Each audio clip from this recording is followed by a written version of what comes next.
Are we grateful for the quiet heroes in our lives? 1 Samuel 9 verse 6.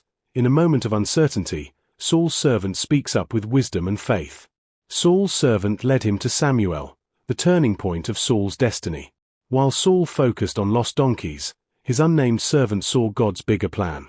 Sometimes the people beside us see what we can't.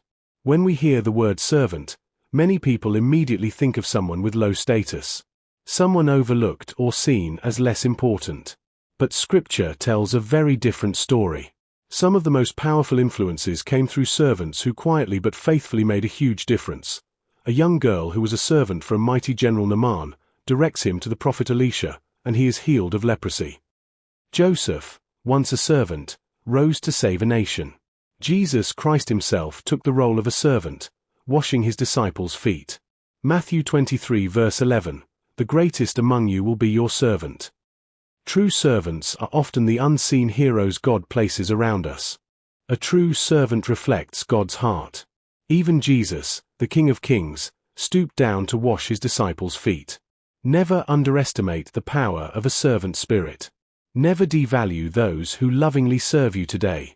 In fact, every human is called to serve in some way, whether as a parent, teacher, pastor, friend, leader, or guide. True servanthood isn't about status, it's about the heart. How do we treat those who serve us, with honor or with neglect? We all have moments when fatigue, stress, or pride get the best of us. In those times, even the ones who love and care for us, parents, friends, spouses, mentors, can feel the sharp edge of our words. Ask yourself, have you ever shouted at someone who only wanted to help? Have you been rude to a friend or family member who showed you kindness, even if you didn't realize it at the time? A single, heartfelt apology, "I'm sorry," can diffuse anger, heal hurt, and restore relationships. It costs nothing, yet its impact can last a lifetime. Are you able to recall a recent moment when your words cut deeper than you intended? Have you reached out to that person? A quick call or text, "I'm sorry for how I spoke to you. Thank you for caring about me."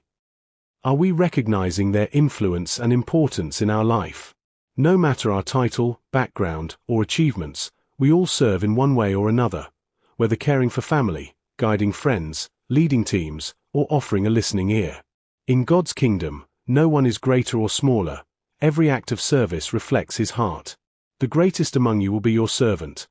Matthew 23 verse 11. In every stage of life, we have someone to remember. Maybe it was a parent, a teacher, a pastor, your husband or your wife, a grandparent, or a mentor. Their humble service left a mark on our hearts forever. Sometimes, it's the small, simple memories. A grandparent praying for us when we didn't even know. Hard-working parents to support their family. A teacher who believed in us when we doubted ourselves. Their love, though often unseen, is a foundation we stand on.